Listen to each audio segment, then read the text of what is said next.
The air in the cabin is still and cool, carrying with it the faint, comforting scent of aged beeswax and polished mahogany. There is also the subtle presence of dried sea salt, a reminder of the vastness that surrounds this vessel on all sides, the great ocean that extends in every direction beyond the reinforced walls of the Nautilus. The narrator sits in a high-backed chair of tufted leather, a kind that seems to hold the body gently, as if cradling it in a quiet embrace that asks for nothing in return.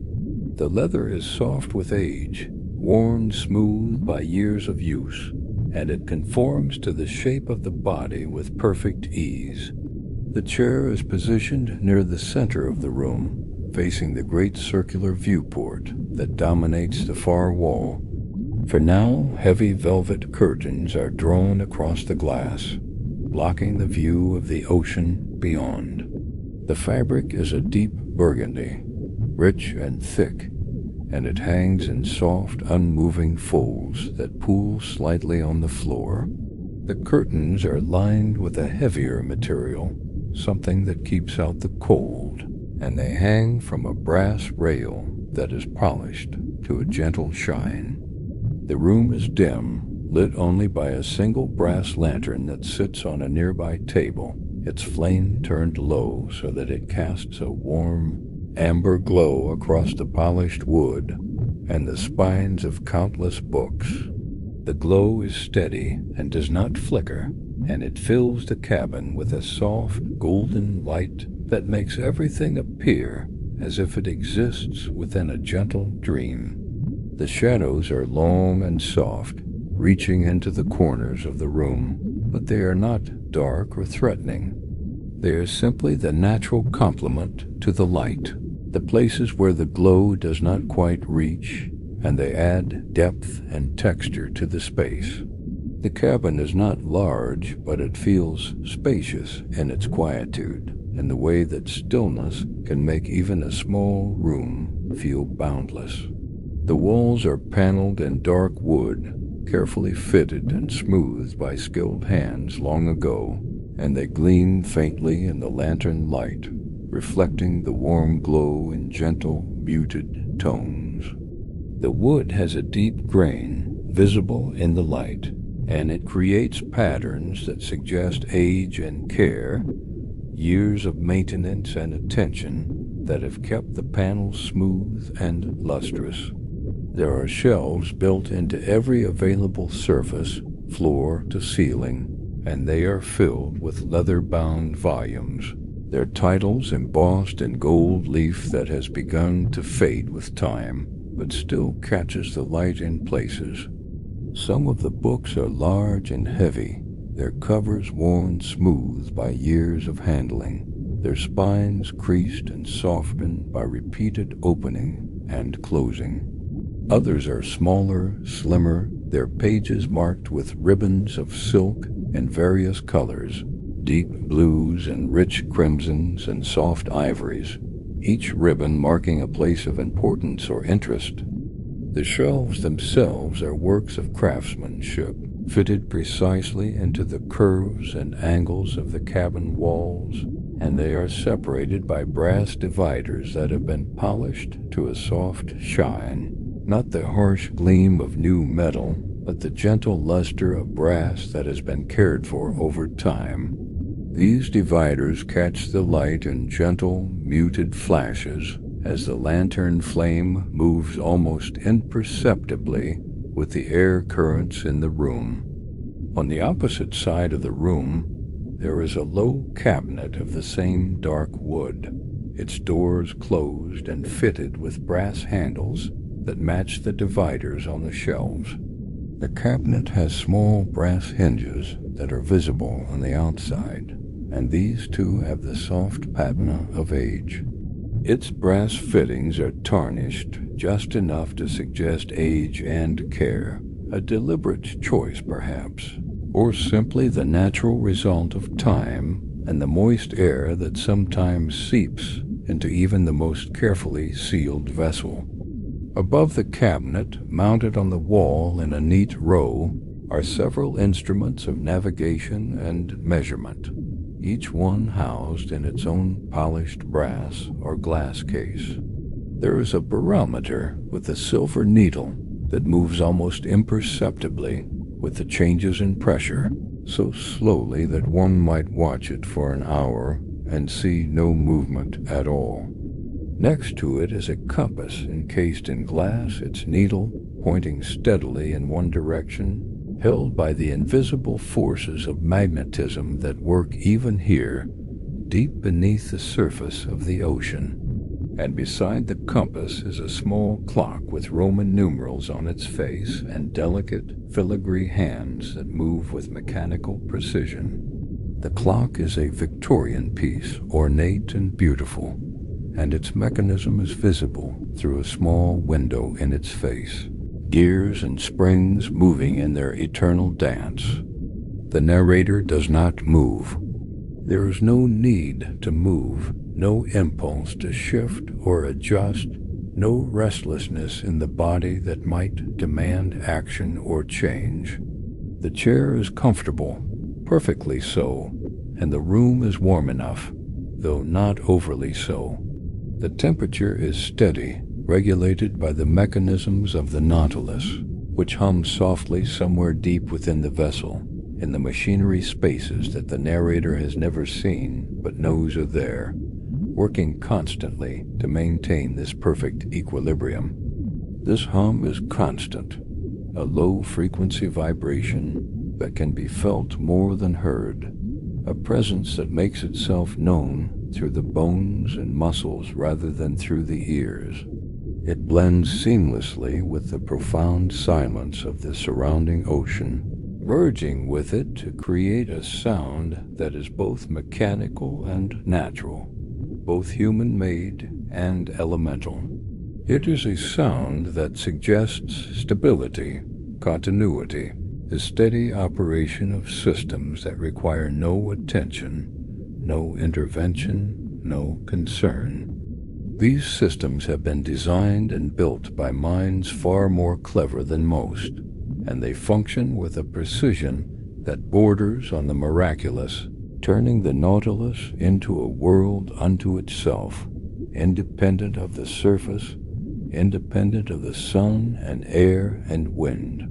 The narrator listens to this hum for a long while, allowing it to settle into the background of awareness until it becomes indistinguishable from the rhythm of breathing, from the slow and steady pulse of blood moving through the veins, from the quiet, persistent beat of the heart. These internal rhythms and this external vibration merge into a single experience, a unified field of sensation that requires no analysis, no interpretation, only acceptance and presence. Eventually, after a period of time that might be minutes or might be hours, the curtains are drawn back. This happens slowly, without fanfare, without any sudden movement that might disturb the peace of the cabin. A hand reaches for the cord, fingers wrapping around the smooth, braided silk, and pulls gently, with measured force. The heavy fabric slides along its brass rail with a soft, whispering sound, a gentle friction that is almost like breath, like the sigh of wind through distant trees. The velvet moves in stages, revealing the circular viewport incrementally, as if unwilling to surrender all its secrets at once. First, a narrow crescent of glass appears, a thin line of transparency that catches the dim light of the lantern and reflects it back into the room in a faint, silvery gleam. Then a half-moon of glass becomes visible, and through it the first hints of the ocean can be seen, vague and indistinct, more suggestion than reality. And finally the full expanse of the window is revealed, the curtain pulled completely to one side and secured with a brass hook that hangs from the wall. The glass is thick and flawless, reinforced with bands of steel that form a subtle grid across its surface, not intrusive but present, a reminder of the immense pressure that bears down on this window from the outside. The steel bands are smooth and cold to the touch, and they divide the view into sections, creating a kind of geometric pattern that frames the water beyond. Beyond the glass, the ocean is a vast, living presence, a body of water so immense that it defies comprehension. It is not bright. It is not turbulent. It is a deep, enveloping indigo, so dark that it borders on black, yet shot through with faint traces of lighter blue that suggest depth and distance, layers upon layers of water, extending down into regions where no light from the surface can ever penetrate. The water is not still, but its movement is slow and dreamlike, a gentle, rolling shift that has no beginning and no end, a continuous, eternal motion that is both mesmerizing and calming. There are no waves here, no crashes or breaks, only the slow, patient flow of currents that move through the depths, with a force that is immense but invisible, felt only through their effects, not seen directly. The water seems to breathe, expanding and contracting in rhythms that are too slow to measure, too subtle to fully perceive, but undeniably present. The narrator gazes through the viewport, watching the subtle play of light and shadow in the water, observing the way the darkness shifts and changes with the movement of invisible currents, the way small variations in density create patterns that are barely visible but undeniably present. There are no large shapes moving out there, no sudden appearances or dramatic shifts, no great fish or mysterious creatures passing by. Instead, there are only the smallest, most delicate signs of life, the tiny, fragile organisms that inhabit these depths and have adapted to exist in near total darkness. Pale, bioluminescent organisms drift past the glass, rising and falling in the current like slow-motion snowflakes, their movements dictated entirely by the water around them, with no will or intention of their own. They are translucent, almost ghostly, their bodies so delicate that they seem to be made of nothing more than light and water, barely substantial enough to exist at all. They emit a faint, greenish-white light that flickers and dims as they move, a light that is generated by chemical reactions within their bodies, reactions that produce no heat, only this cold, ethereal glow. Some of the organisms are round, like tiny moons or pearls, their surfaces smooth and perfect, catching the ambient light and reflecting it back in soft, diffused patterns. Others are elongated, trailing delicate filaments behind them like threads of silk or strands of spider web, these filaments undulating gently with the movement of the water, creating graceful, hypnotic patterns. Still others have more complex shapes, with multiple lobes or sections, each part glowing with a slightly different intensity, creating a subtle internal landscape of light and shadow. They do not move with purpose. They do not swim or navigate. They simply exist, carried along by forces far greater than themselves, drifting through the water with a passivity that is both beautiful and somehow reassuring. They are at the mercy of the ocean, and yet they seem perfectly content in this state, perfectly adapted to this life of constant motion and no control. Their lights glow softly in the darkness, each one a small beacon of life in the vast, empty expanse of the deep ocean, and together they create a kind of constellation, a shifting, temporary pattern of light that changes from moment to moment, but never quite disappears.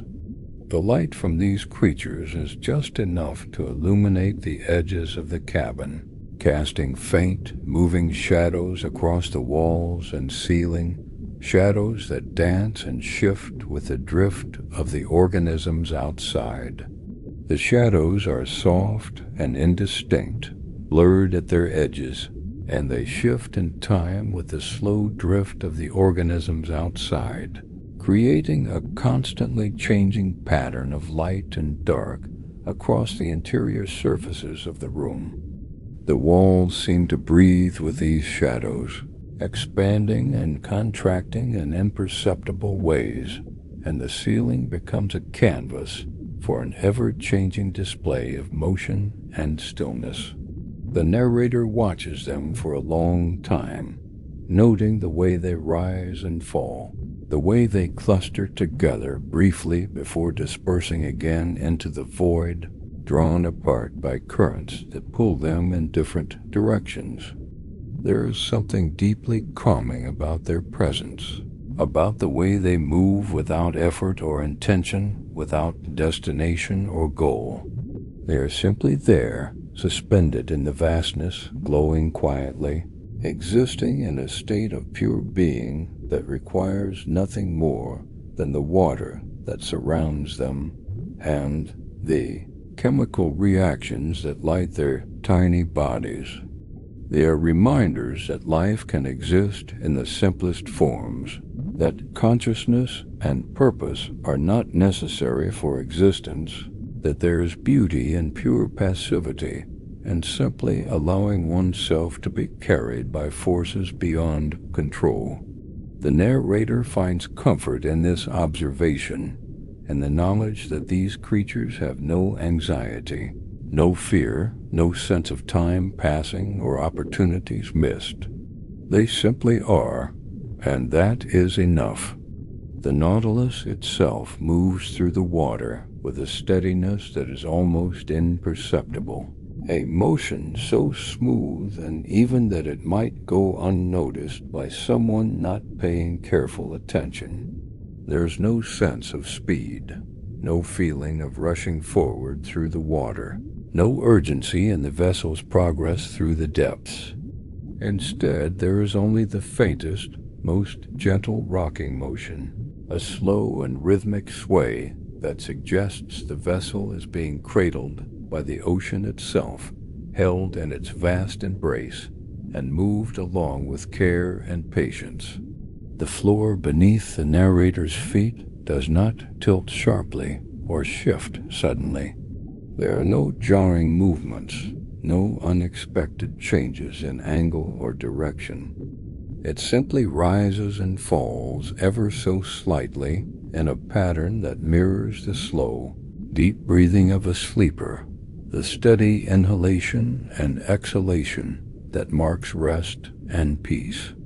This motion is so subtle that it might go unnoticed by someone not paying attention, but the narrator is paying attention, has been paying attention since the moment of entering this cabin, and the motion is comforting, a physical reminder that the Nautilus is alive in its way, and that it is moving through a world that is both vast and gentle, both powerful and accommodating.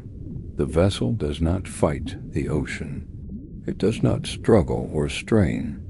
It simply moves with it, finding its way through the water with a grace that suggests perfect harmony between machine and element, between human intention and natural force.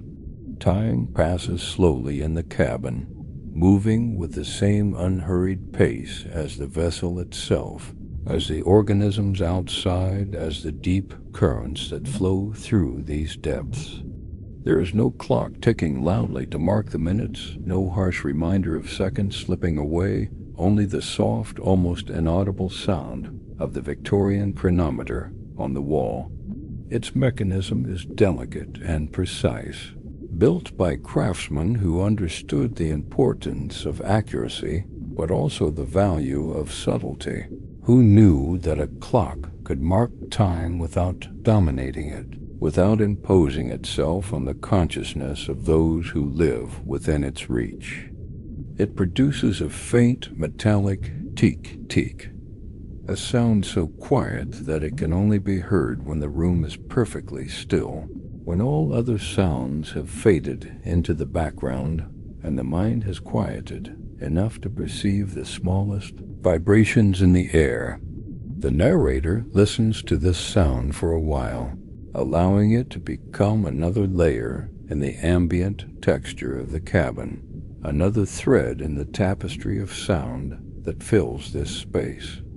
It is a sound that suggests order and regularity, the passage of time measured in the smallest possible increments, each tick representing 1 second, each tick another moment passed and recorded. But it does not create urgency. It does not demand attention or action. It does not insist that something must be done, that time is running out, that opportunities are being lost. It simply exists, marking the slow, steady flow of hours with mechanical precision, and in doing so it creates a sense of continuity, of ongoing existence, of time as a river that flows steadily rather than as a resource that depletes. The narrator finds comfort in this sound, in its regularity and its gentleness, in the way it continues regardless of what is happening in the cabin, regardless of whether anyone is listening or not. It is a sound that suggests permanence, that promises that time will continue whether or not it is being watched, that the world will persist in its slow unfolding even when consciousness fades. On the desk near the chair, positioned at just the right height and angle for comfortable writing, there is a piece of thick vellum, its surface smooth and slightly yellowed with age, suggesting that it has been stored carefully for years, waiting for this moment of use. The vellum has a texture that can be felt even before touching it, a quality that suggests substance and permanence, unlike the thin, temporary papers of more modern times. A quill rests beside it, its shaft made from a single large feather, probably from some seabird that once soared above these same waters, and its tip has been carefully cut and shaped to hold ink and release it in controlled, even strokes. Along with the quill, there is a small glass inkwell filled with black ink, the glass clear enough to show the depth of the ink inside, which sits still and glossy, reflecting the ambient light in subtle ways. The inkwell has a small brass cap that can be screwed on to prevent spilling, though it is currently open, waiting to be used. The narrator picks up the quill, feeling the lightness of it, the way the feather seems to weigh almost nothing, and dips it into the ink, watching as the dark liquid climbs up into the hollow tip of the cut feather through capillary action, holding itself there by surface tension. The excess ink drips back into the well, leaving just enough on the quill to write several words before another dip is needed.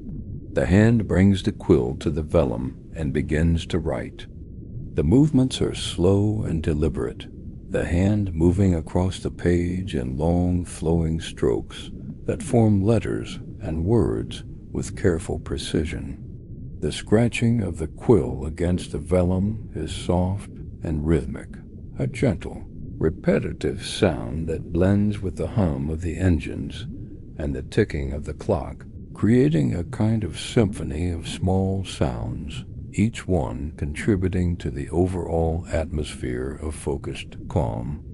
The sound has texture to it, a slight graininess as the tip of the quill catches on the fibers of the vellum, pulling slightly as it moves, creating friction that can be heard and felt. The words being written are not important in themselves. They are simply observations, notes about the journey, descriptions of the water outside, reflections on the quietude of the cabin and the sensation of being so far removed from the surface world. The act of writing is meditative, a way of engaging with the present moment without needing to analyze or interpret it, a way of recording experience without trying to understand or explain it. The hand moves steadily, forming word after word, line after line, and the vellum slowly fills with black ink that dries almost as soon as it touches the surface, becoming permanent, fixed, a record of this moment that will persist long after the moment itself has passed. The narrator pauses in the writing, lifts the quill from the page, and looks up at the viewport again, drawn once more to the infinite expanse of water that stretches beyond the glass.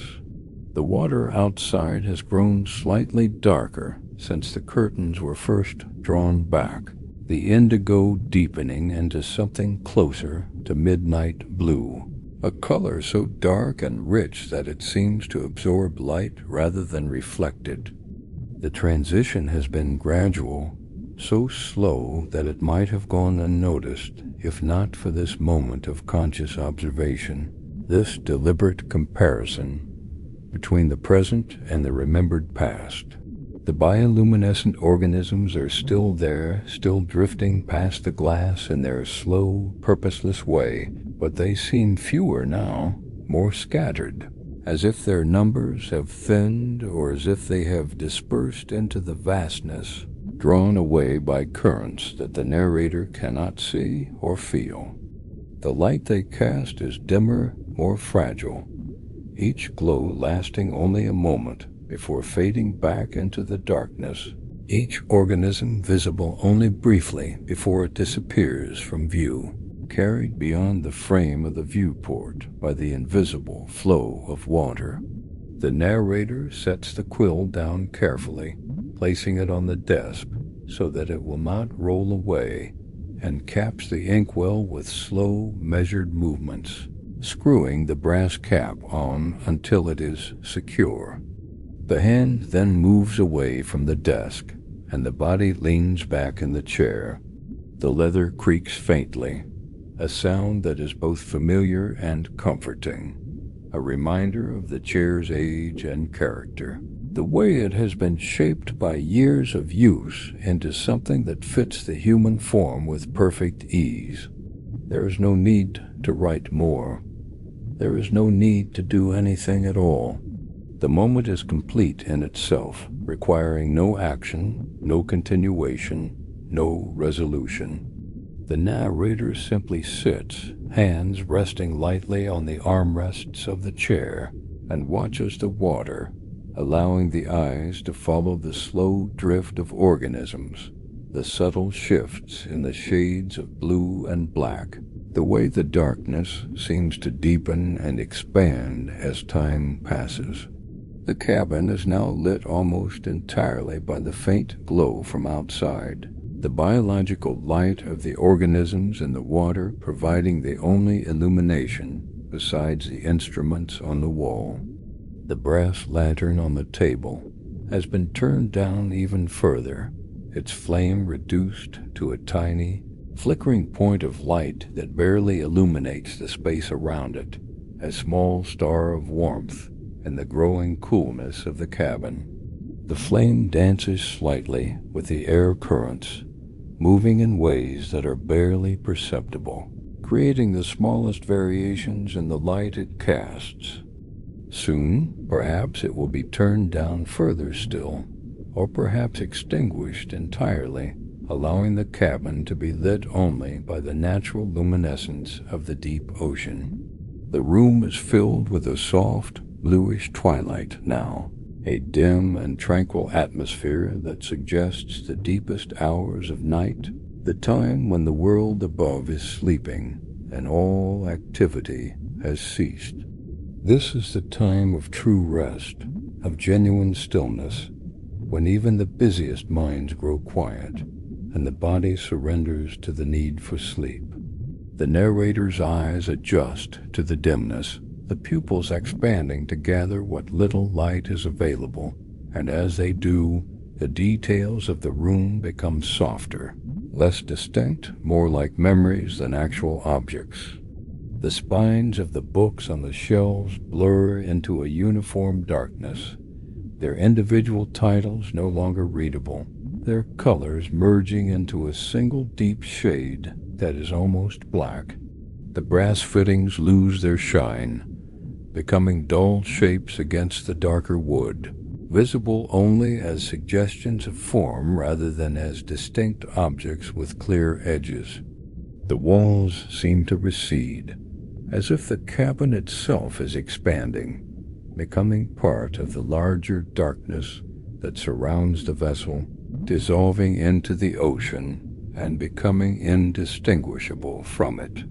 The boundaries between inside and outside begin to fade, and there is a sense that the cabin is not separate from the water, but is instead suspended within it, a pocket of air surrounded by liquid, a small bubble of humanity in an inhuman world.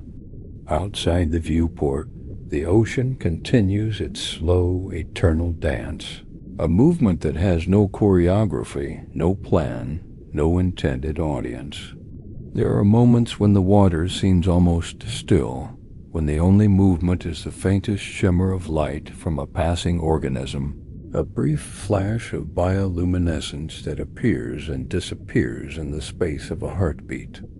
And then there are moments when the current shifts slightly, imperceptibly changing direction or speed, and long dark shapes appear in the distance, moving with a languid, unhurried grace through the water.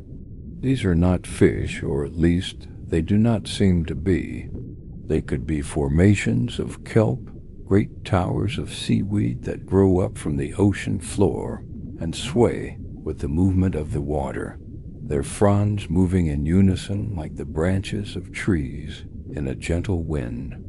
Or they could be shadows cast by the shifting layers of water itself, by variations in density and temperature that bend light in subtle ways, creating the illusion of solid forms where there is only liquid. Or they could be something else entirely, something unknown, some feature of the deep ocean that exists but has no name, no category, no place in human understanding. The narrator watches these shapes with a sense of detached curiosity, noting their appearance without feeling any need to identify or understand them.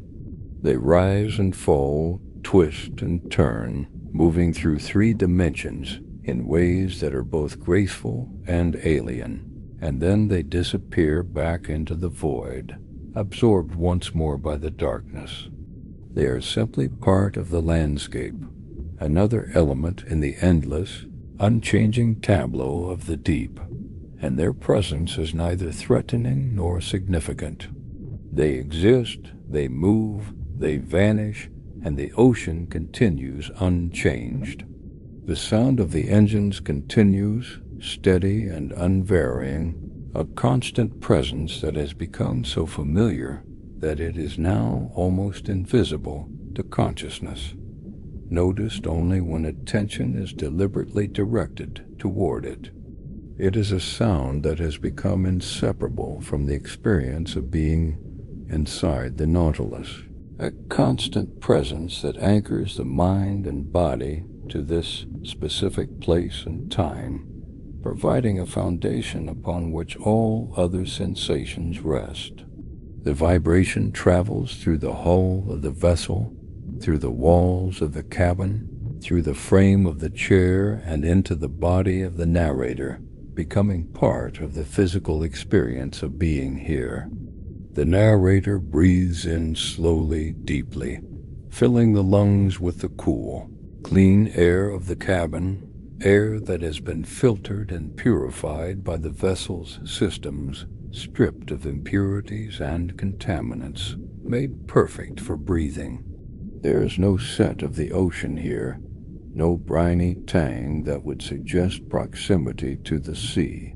no fishy odor that might indicate the presence of marine life. The air is neutral, almost sterile, carrying only the faintest traces of beeswax and wood polish, scents that are comforting in their familiarity, that suggest care and maintenance, that evoke images of quiet domestic spaces far from this alien realm. It is air that tastes of stillness, of enclosure, of safety. Air that promises that the outside world cannot intrude, that the ocean cannot enter, that the pressure and cold and darkness beyond the hull are held at bay by the strength of the vessel's construction and the cleverness of its design. The breath is held for a moment, the lungs full and still, and then released slowly, the air flowing out in a long, controlled exhalation that seems to carry with it any remaining tension, any lingering concern. The cycle repeats in and out, slow and steady, each breath a small affirmation of life, of presence, of continued existence in this strange and beautiful place. The hours continue to pass, one following another in an unbroken sequence, each indistinguishable from the last, each containing the same quiet moments, the same gentle sensations, the same peaceful observations. The narrator does not keep track of them, does not count the minutes or note the progression of time in any formal way. There is no need to know what time it is, or how long this journey has been underway, or when it might end.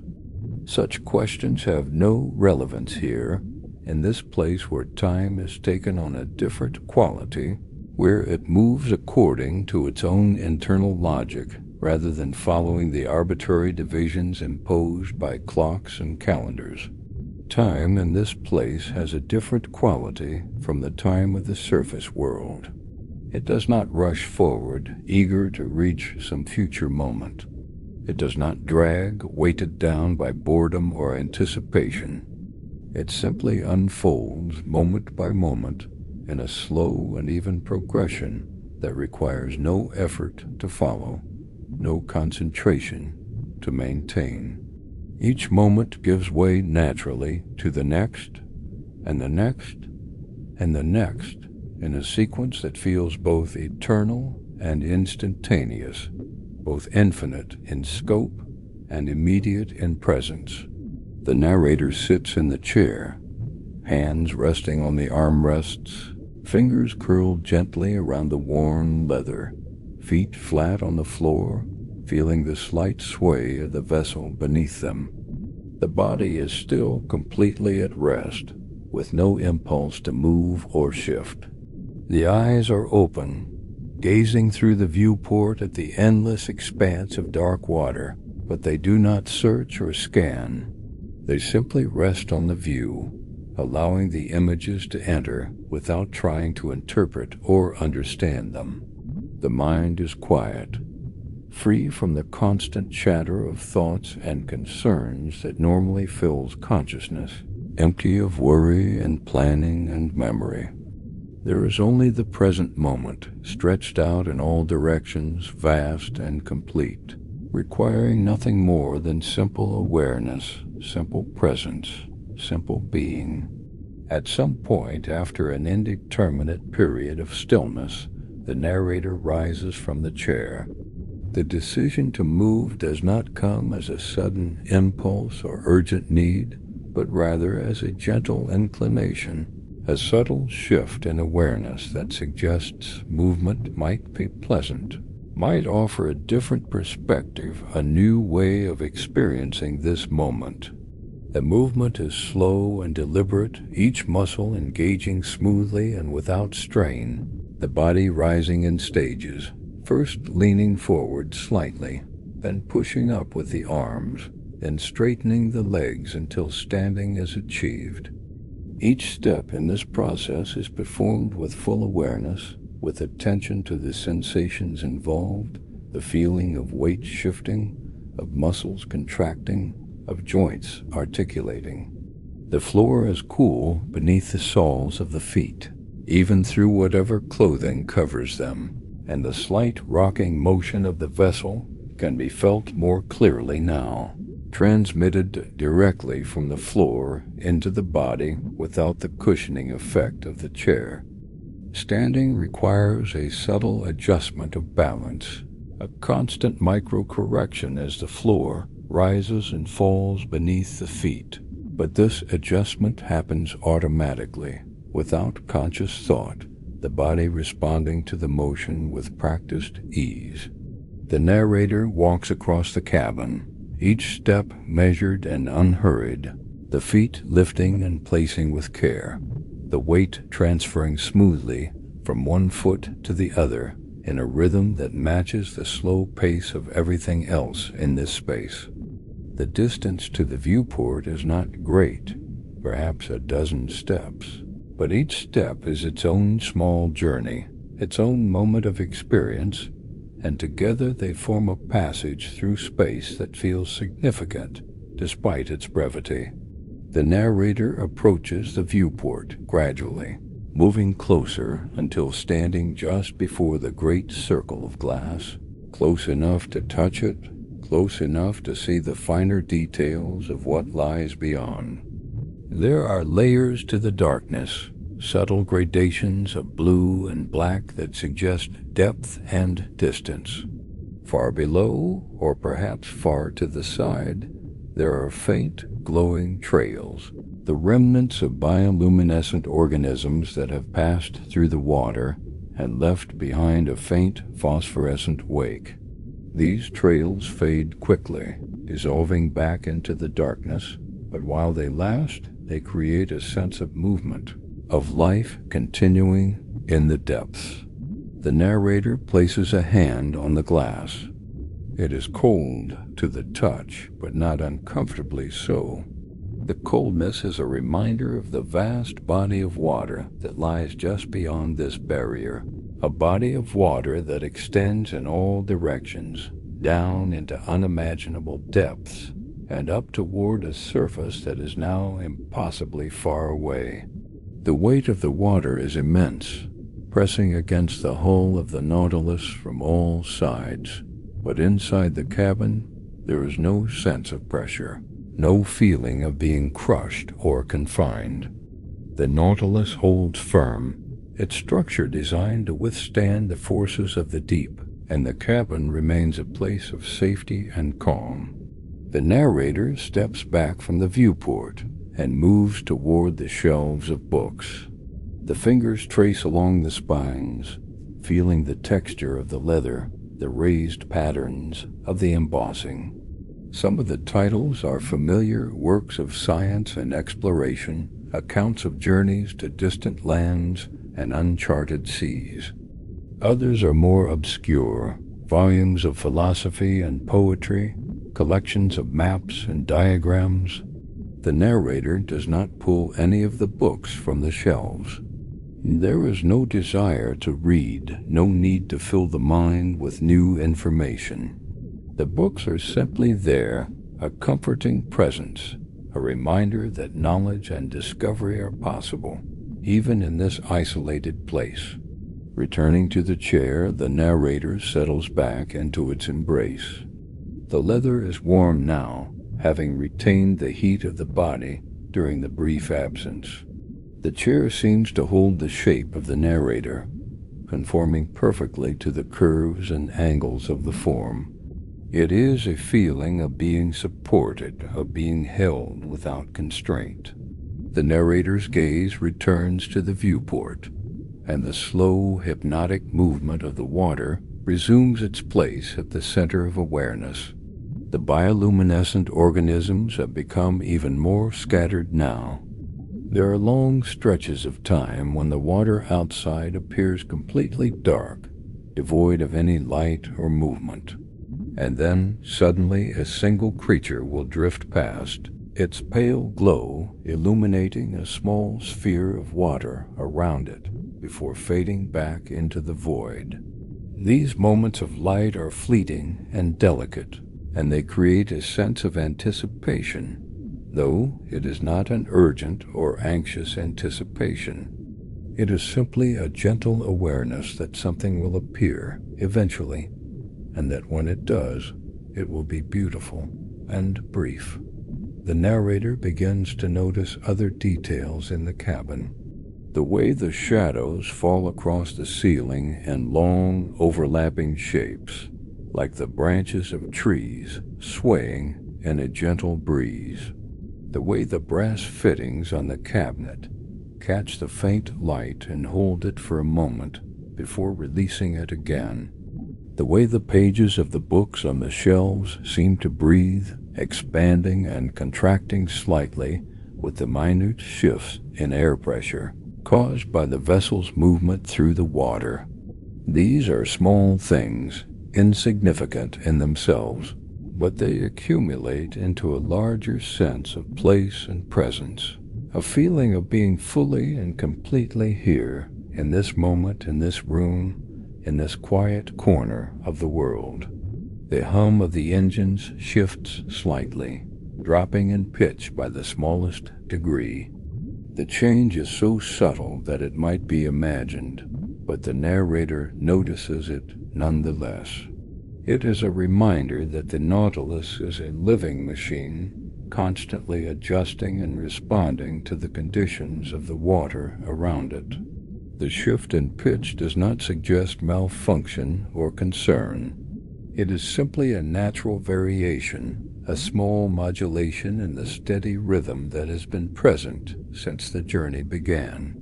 The narrator listens to the new pitch for a while, allowing it to settle into the background, and then it too becomes part of the ambient soundscape, indistinguishable from the rest.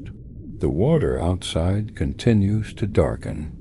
The indigo has given way to a deep, velvety black, punctuated only by the occasional flash of bioluminescent light. The darkness is not oppressive. It is not frightening. It is simply the natural state of this depth, the absence of sunlight and surface light, replaced by a different kind of illumination, one that is subtle and intermittent and entirely self-contained. The narrator finds this darkness comforting, a reminder that not all light is necessary, that there are places in the world where darkness is the norm, and where life exists in its own quiet way, untroubled by the glare of the sun. The narrator's breathing has slowed. Each breath is deep and even, filling the lungs completely, and then releasing the air in a smooth, controlled exhalation. The rhythm of breathing matches the rhythm of the vessel's movement, the slow rise and fall, the gentle rocking that has become so familiar. There is a synchronization between body and environment, a harmony that requires no conscious effort to maintain. It is simply there, present and ongoing, a natural alignment of internal and external rhythms. The eyes begin to grow heavy, not with exhaustion, but with a gentle, comfortable weariness that suggests rest is near. The narrator does not resist this feeling. There is no reason to resist. The cabin is safe. The Nautilus is steady. The journey continues, whether or not the narrator is awake to witness it. The eyes close for a moment, then open again, then close once more. Each time they close, the darkness behind the eyelids is deeper, more complete, and when they open, the view through the viewport seems slightly more distant, as if the glass itself has moved farther away. The sounds of the cabin continue, but they seem quieter now, more muted. The tick-tick of the chronometer is fainter, the hum of the engines softer, the faint creaking of the leather chair barely audible. These sounds do not disappear. They simply recede, becoming part of the background, part of the overall texture of the experience. The narrator's awareness of them remains, but it is a passive awareness, one that does not require focus or attention. Outside the viewport, a small cluster of bioluminescent organisms drifts into view. They move together, loosely grouped, their pale lights flickering in unison as if responding to some unseen signal. The narrator watches them for a while, noting the way they rise slowly through the water, their filaments trailing behind them like threads of silk. They are beautiful in their simplicity and their lack of purpose or direction. They are simply moving through the water, existing in the moment, and that is enough. The cluster drifts upward out of the frame of the viewport, and the water returns to darkness. The narrator's eyes close again, and this time they do not open immediately. The mind drifts, following the same slow, unhurried rhythm as the Nautilus, moving through layers of thought and half-thought, images and impressions that surface briefly and then sink back into the depths. There is no narrative to these thoughts, no sequence or logic. They are simply fragments, pieces of memory and sensation that float past the inner eye and then disappear. The leather of the chair feels warm and soft. The air in the cabin is cool and clean. The sound of the engines is a steady, comforting pulse. The darkness outside the viewport is vast and deep and filled with quiet life. These sensations layer upon one another, creating a cocoon of calm that surrounds the narrator, holding the body and mind in a state of perfect rest. Time continues to pass, though it no longer seems to matter how much time. Minutes could be hours, hours could be days. The distinction has become meaningless. What matters is the present moment, the steady continuation of this experience, the slow, gentle unfolding of time in the cabin of the Nautilus. The narrator is aware of this in a distant, abstract way, but the awareness does not create thought or analysis. It is simply there, a background understanding that requires no attention. The eyes open once more, slowly, reluctantly. The viewport is still dark, the water still filled with its deep, enveloping blackness. But now in the distance there is a faint, diffuse glow. It is not bright. It is not sharp. It is simply a suggestion of light, a pale, greenish hue that seems to emanate from somewhere far below. The narrator watches this glow for a long time, trying to determine its source. It could be a large concentration of bioluminescent organisms gathered together in the depths. It could be a reflection of some distant feature of the ocean floor, a patch of luminescent algae, or a cluster of deep-sea creatures. Or it could be something else entirely, something unknown and unknowable. A mystery of the deep that will remain a mystery. The glow does not change. It does not grow brighter or dimmer. It simply exists, a constant presence in the darkness, and the narrator finds it soothing to watch. It provides a focal point, a place for the eyes to rest, and it fills the cabin with the faintest hint of reflected light, just enough to soften the shadows and create a sense of depth and space. The narrator's breathing continues, slow and steady. The body is completely relaxed now, every muscle loose and at ease. The weight of the body sinks into the chair, and the chair supports it effortlessly, holding it in a gentle, unmoving embrace. There is no discomfort, no restlessness, no desire to shift or move. Everything is exactly as it should be. The chronometer on the wall continues its quiet ticking, marking the passage of seconds and minutes with mechanical precision. The sound is so faint now that it blends seamlessly with the hum of the engines, creating a single, unified rhythm that pulses through the cabin like a heartbeat. The narrator listens to this rhythm, allowing it to guide the breath, to slow the thoughts, to deepen the sense of calm. Outside the viewport, a single bioluminescent organism drifts into view. It is small and round, no larger than a coin, and it glows with a soft, steady light. It moves slowly across the glass, carried by the invisible currents, and the narrator watches it until it disappears from sight. Another organism follows, and then another, each one drifting past at its own pace, each one glowing briefly before fading back into the darkness. They are like stars, the narrator thinks, distant and unreachable, beautiful in their isolation. The cabin has grown even dimmer now. The brass lantern on the table has gone out, its flame finally extinguished, and the only light comes from the faint glow outside the viewport and the even fainter glow of the instruments on the wall. The barometer's silver needle is barely visible, a thin line of light against the dark wood. The compass is a shadowy circle, its markings obscured. The clock's hands are invisible, though the ticking continues, steady and unchanging. The narrator's eyes close once more, and this time they remain closed. The darkness behind the eyelids is complete and comforting, a soft, enveloping blackness that holds no threat, no unease. It is the same darkness as the water outside, the same darkness as the depths of the ocean, and it feels like home. The body is still, the breathing is slow, the mind is quiet.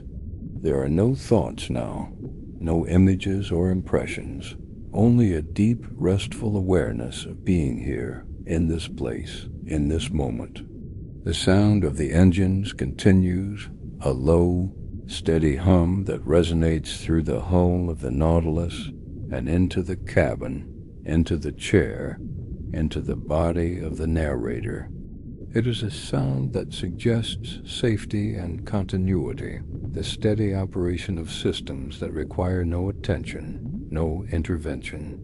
The Nautilus will continue on its course, moving through the water at its own pace, guided by forces that need no guidance, and the cabin will remain a place of peace and stillness, a refuge from the world above.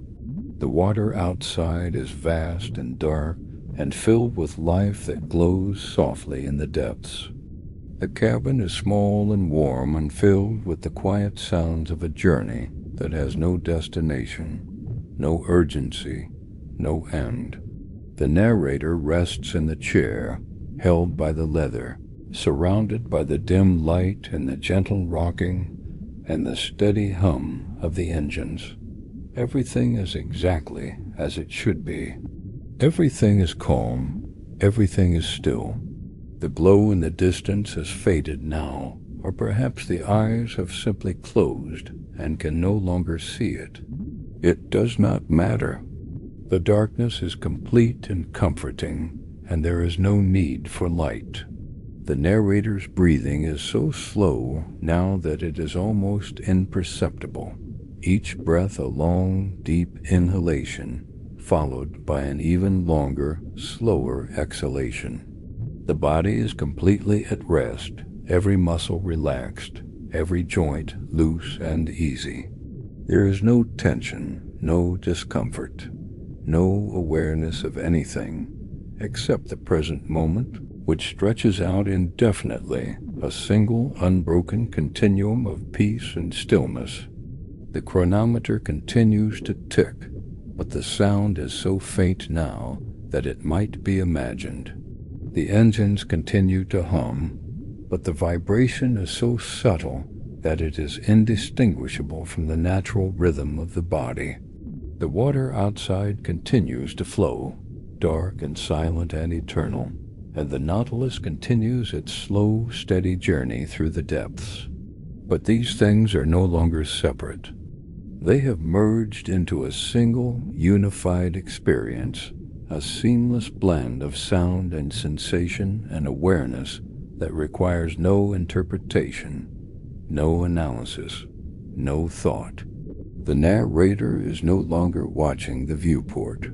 The narrator is no longer listening to the sounds of the cabin. The narrator is simply here, present and at rest, held by the chair, surrounded by the darkness, cradled by the gentle rocking of the vessel. The mind has grown still, the thoughts have faded away, and what remains is only a deep, wordless awareness of being, a quiet, peaceful existence that needs nothing more than this moment, this place, this perfect stillness. The journey continues, but there is no sense of movement. The cabin remains, but there is no sense of space. The time passes, but there is no sense of duration. Everything has dissolved into a single, unbroken state of rest, a deep and dreamless peace that is both infinite and immediate, both vast and intimate. The narrator rests in this peace, held by it, surrounded by it, becoming part of it, until there is no distinction between the narrator and the cabin, between the cabin and the Nautilus, between the Nautilus and the ocean, between the ocean and the darkness, between the darkness and the stillness, between the stillness and the silence. And in this silence there is nothing to do, nothing to think, nothing to seek. There is only the quiet, steady rhythm of existence, the slow, gentle unfolding of time, the deep, restful awareness of being here, now in this moment, in this place, in this perfect, unchanging calm. The world above, with its wind and sunlight and noise, is a distant memory, a faint echo of something that once mattered, but no longer does. What matters now is only this: the darkness, the stillness, the silence, the peace.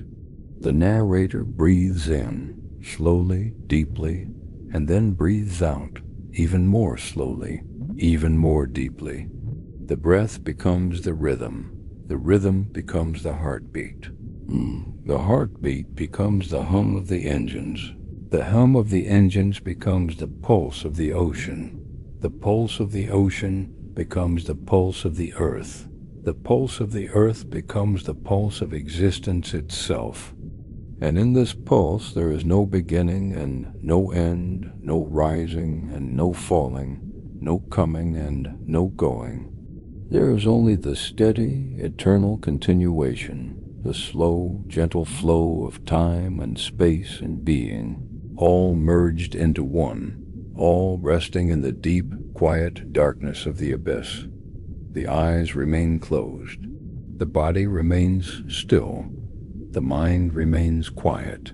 The cabin remains dim. The water remains dark. The Nautilus remains steady. And everything is exactly as it should be. There is no need to move, no need to speak, no need to think. There is only the need to rest, to breathe, to be. And so the narrator rests, breathes, is, held by the chair, surrounded by the darkness, cradled by the ocean, at peace in the deep, silent heart of the world.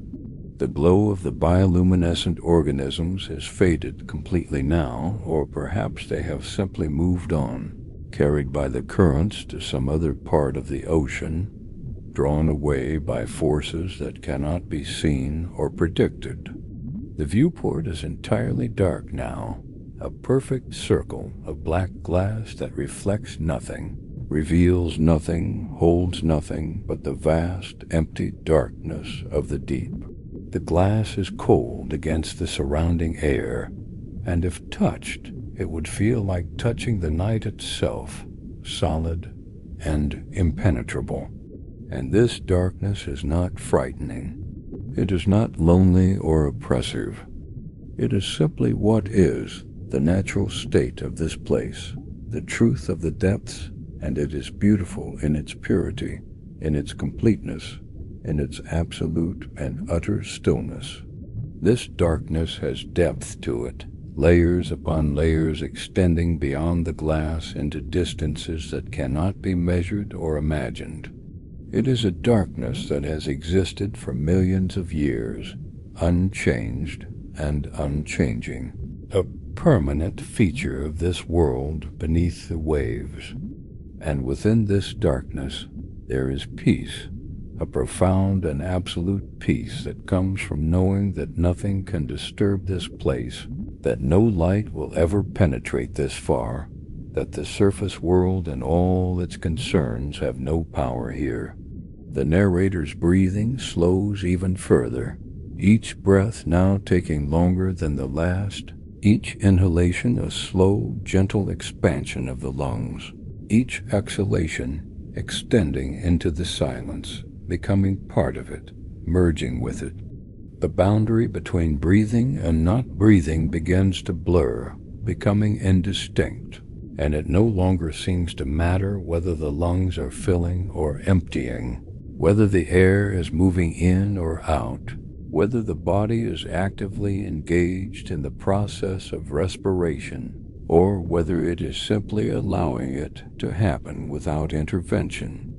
What matters is only the rhythm, the slow, steady rhythm that connects the body to the cabin to the Nautilus to the ocean to the world to the universe to the eternal, unchanging stillness that underlies all things, that exists before and after and beyond all things.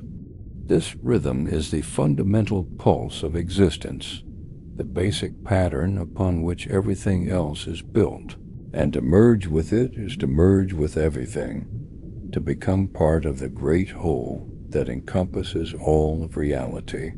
And in this stillness, in this profound and absolute stillness, there is no self, no other, no separation, no distinction between one thing and another.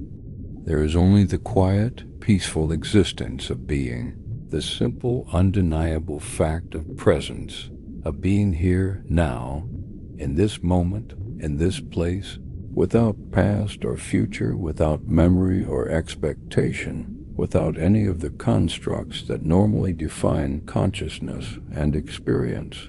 The narrator is no longer the narrator, no longer a separate entity with boundaries and identity. The narrator is simply part of the stillness, part of the silence, part of the darkness, part of the peace that fills this place and this moment. And this is enough. This is more than enough. This is everything that could ever be needed or wanted or sought. The sound of the engines fades into the background, becoming indistinguishable from the silence, or perhaps becoming the silence itself, the two merging until there is no way to tell where one ends and the other begins. The vibration that has been present since the beginning of this journey, that steady, low-frequency hum that has anchored the experience, now feels like it has always been part of the silence, like it was never separate from it. The ticking of the chronometer fades as well, its delicate mechanism winding down, or perhaps simply becoming too quiet to hear, too subtle to register on the ears, though it may still be ticking, still marking time with its precise movements, still dividing the eternal into measured increments. The leather of the chair no longer feels separate from the body.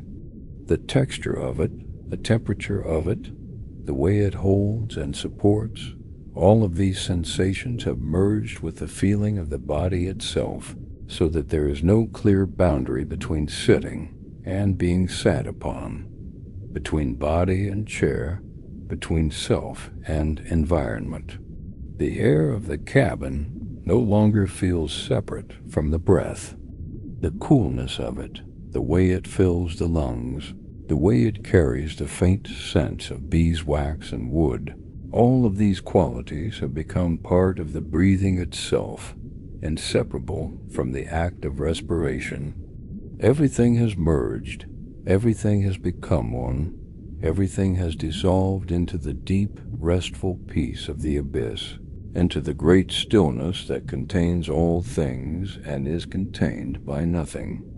And so the narrator rests, held by the darkness, surrounded by the silence, cradled by the ocean, at peace in the cabin of the Nautilus, in the depths of the sea, in the heart of the world, in the center of existence, in the eternal, unchanging stillness that is both everything and nothing, both here and nowhere, both now and always.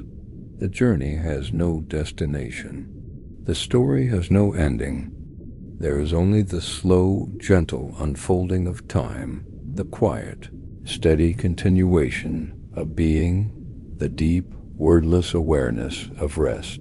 The narrator breathes in one last time, slowly, deeply, feeling the cool air enter through the nose, travel down into the lungs, expand the chest and abdomen, fill every part of the body with oxygen and life, and then breathes out even more slowly, even more deeply, feeling the air leave the body, carrying with it any remaining tension, any lingering awareness of separation or individuality.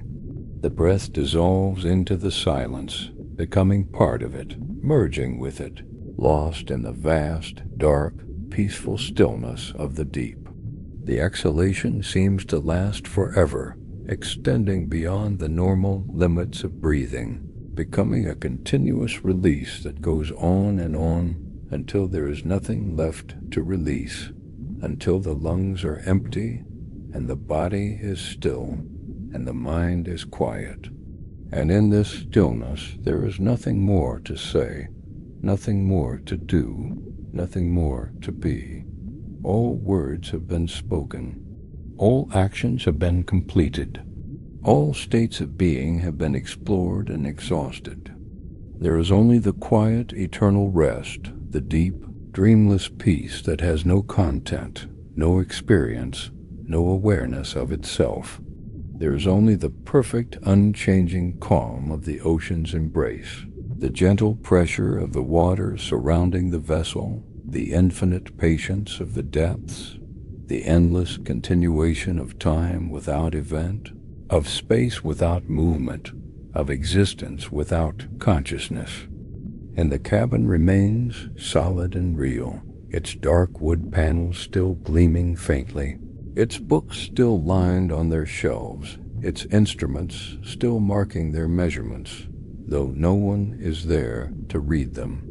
And the Nautilus remains, moving through the water with its steady, imperceptible progress, continuing its journey through the depths, though its passenger has surrendered to sleep. And the ocean remains vast and patient, its currents flowing, its creatures drifting, its darkness complete and absolute. And the darkness remains unchanged and unchanging, eternal and infinite, beautiful in its emptiness. And the silence remains perfect and unbroken, containing everything and disturbed by nothing. And the peace remains deep and profound, a peace that requires nothing and offers everything, a peace that has no opposite because it encompasses all things, includes all states, accepts all conditions, and everything is exactly as it should be, now and forever, in the deep, quiet heart of the world, where time stops its measurement, where space loses its meaning, where consciousness fades into the great stillness, where the narrator rests at peace at last in the eternal embrace of the abyss.